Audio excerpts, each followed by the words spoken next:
ចុះប្លង់តុនតើរូបរាងវាយ៉ាងម៉េចប្លង់តុនជាទូទៅគឺជារូបរាងឬក៏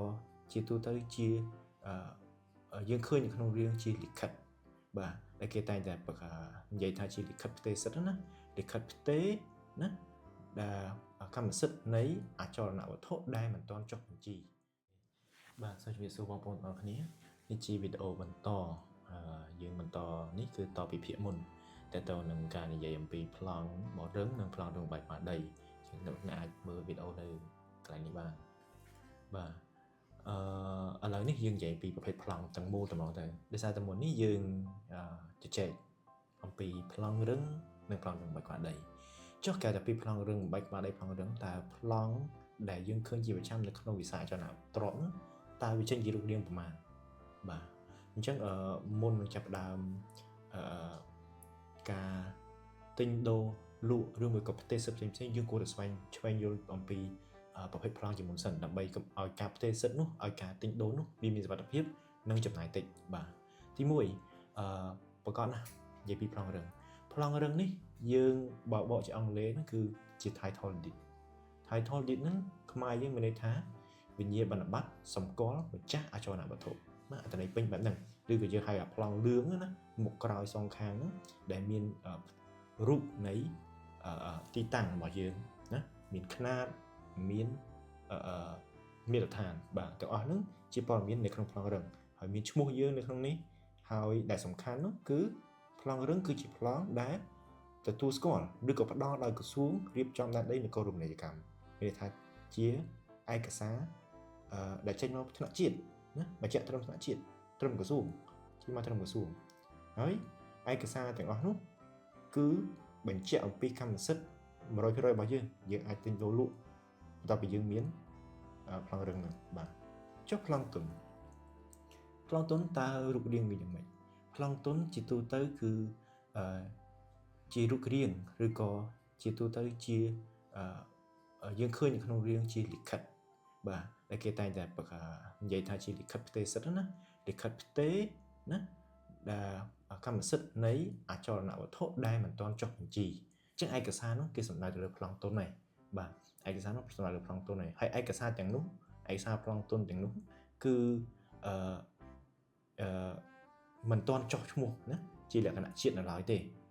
ណាវាមិនទាន់ជាឈ្មោះជាលក្ខណៈជាតិនៅឡើយទេយើងត្រូវយកនោះទៅយកលិខិតផ្ទេរសិទ្ធិណាដែលអចលនវត្ថុដែលមិនទាន់ចុះបញ្ជីនោះទៅធ្វើ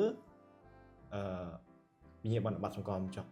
អចលនវត្ថុឬក៏ប្លង់រឹងហ្នឹងបាទអញ្ចឹងប្លង់តុនគឺចេញដោយត្រឹមការិយាល័យសង្កាត់ឬក៏ខណ្ឌថ្នាក់ក្រោមជាតិនៅឡើយទេអញ្ចឹងធៀបជាមួយនឹងប្លង់រឹងគឺចេញដោយក្រសួងណាហើយប្លង់តុនគឺចេញដោយការិយាល័យសង្កាត់ឬក៏ខណ្ឌហើយទន្ទឹមនឹងដែរប្លង់តុនឬក៏យើងអាចថាជាប្រភេទឯកសារមួយទៀតគេហៅថាកិច្ចសន្យាទិញលក់ឯកសារប្រភេទហ្នឹងក៏ជាដំណាក់កាលដំបូងដែលយើងធ្វើភាគីដែលយើងរៀបចំឯកសារហ្នឹងទៅធ្វើប្លង់តុនទៅធ្វើប្លង់រឹងបាទអូខេហើយប្លង់មួយប្រភេទទៀតគេហៅថាប្លង់រឹងប្រព័ន្ធ LMAP ឬក៏ LMAP អញ្ចឹង LMAP ហ្នឹងមានន័យថាជា Land Management and Administration Project ជាមានន័យថាជាគម្រោងគ្រប់គ្រងនិងរដ្ឋបាលដីធ្លីគឺជាប្រភេទវិញ្ញាបនបត្រនៃបានកម្មសិទ្ធិដីធ្លីដូចគ្នាណាប្លង់រឹងដូចគ្នាក៏ប៉ុន្តែអ្វីដែលខុសគ្នានោះគឺប្លង់រឹងប្រព័ន្ធហ្នឹងគឺជាប្រភេទកម្មសិទ្ធិដីធ្លីដែលរឹងមាំបំផុតហើយមានសុវត្ថិភាពបំផុតជាងគេណាដោយសារតែគេបានប្រើប្រាស់ប្រព័ន្ធ GPS ដែលដៅ coordinate ច្បាស់លាស់សម្រាប់ក្បាលព្រំដីនីមួយៗនៅក្នុងការធ្វើការចុះបញ្ជីក្បាលដីទាំងនោះនៅក្នុងប្រទេសបាទក្នុងប្រទេសអញ្ចឹងនេះគឺជាប្រភេទប្លង់រឹងប្រព័ន្ធគឺយើងមានផ្សេងៗទៀតដែរគេហៅថាប្លង់ឬក៏បានកម្មសិទ្ធិរួមអញ្ចឹងបានកម្មសិទ្ធិរួមនេះជាទូទៅប្រភេទនៃបានកម្មសិទ្ធិរួមនេះគឺគេតែងតែឃើញនៅក្នុងជាប្រភេទ